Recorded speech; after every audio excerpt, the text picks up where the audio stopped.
Police गिरफ्त में मौजूद मुंह छिपाती इस लड़की को देखिए। ये कोई आम लड़की नहीं है। इस लड़की को एक दंपत्ति ने बड़े लाड प्यार से गोद लिया था। बिटिया का नाम रखा था कोमल, किंतु कोमल अपने नाम से बिल्कुल विपरीत दिशा की ओर रुख करेगी, इस बात का जरा भी किसी को अंदाजा नहीं था। बिटिया को सामान्य बच्चों को मिलने वाली हर सुख सुविधा दी गई। शायद मिलने वाली सभी सुख सुविधा कोमल के लिए कम पड़ रही थी। मन में लालच ने जन्म लिया और रच दी खौफनाक साजिश। इन महोदया ने वो काम किया है जिससे मानवता शर्मसार हो गई। अब किसी अनाथ को सहारा देने से पहले कोई भी परिजन 4 बार सोचेगा कि वो मेरे कहीं मौत का कारण न बन जाए। चाकू वाकू काटने वाला कोई उसने निकाला तो पहले किसने मारा? उसने मारा कि तुमने मारा चाकू? दरअसल कानपुर के बर्रा EWS कॉलोनी में गोद ली हुई बेटी ने प्रेमी संग मिलकर अपने माता पिता की गला रेतकर हत्या कर दी। वारदात को अंजाम देने के बाद अपने भाई और पुलिस को गुमराह कर अज्ञात युवकों पर हत्या करने का आरोप लगाया।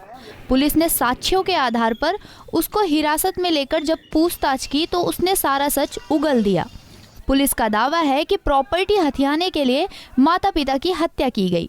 मूल रूप से सरसौल के प्रेमपुर गांव निवासी मुन्ना लाल उत्तम पत्नी राज देवी अपने बेटे अनूप और गोद ली हुई बेटी कोमल के साथ बर्रा 2 EWS कॉलोनी में रहते थे। पुलिस के मुताबिक सोमवार रात 1 से 2 बजे के बीच कोमल ने दरवाजा खोलकर अपनी प्रेमी रोहित को घर के भीतर दाखिल कराया और दोनों ने मिलकर मुन्ना लाल व राज देवी को मारा पीटा और फिर गला रेतकर हत्या कर दी। उनकी बेटी ही का ही हाथ था।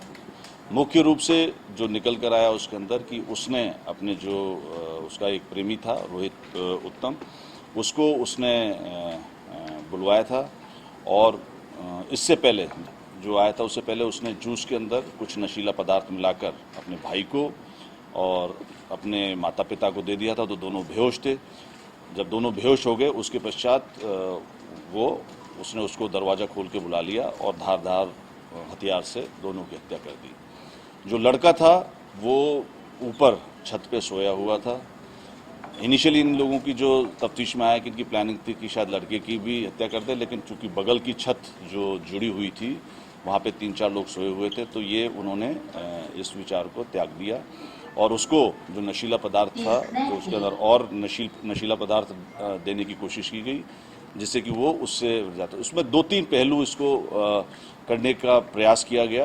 पहला प्रयास ये किया गया कि तीनों की हत्या कर दी जाए, जिससे कि एक और लूटपाट का एक प्रारूप दिया जाए।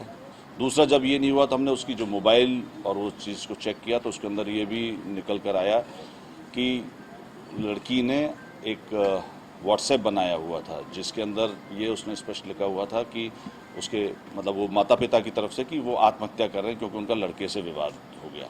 तो दूसरी प्लानिंग ये थी कि वो जहर से उनकी डेथ हो जाती और लड़का भी जहर खा लेता, तो ये विवाद में इस तरीके से शो करते। और आसपास के लोगों को जब इस बात की जानकारी हुई तो सभी आश्चर्य में हैं और यही बात कह रहे हैं कि जिस बेटी को इतने लाड प्यार से पाला गया वो ही हत्यारन बन गई और अनाथ बेटी को सहारा देकर दंपत्ति ने बहुत बड़ी गलती कर बैठे। पंजाब केसरी टीवी के लिए कानपुर से अम्बरीश त्रिपाठी की रिपोर्ट। हमसे जुड़े रहने के लिए हमारे YouTube चैनल को सब्सक्राइब करें और नई वीडियो की नोटिफिकेशन के लिए बेल आइकॉन को दबाएं। अगर आप ये वीडियो Facebook पर देख रहे हैं तो लाइक जरूर करें और ज्यादा से ज्यादा शेयर करें। धन्यवाद।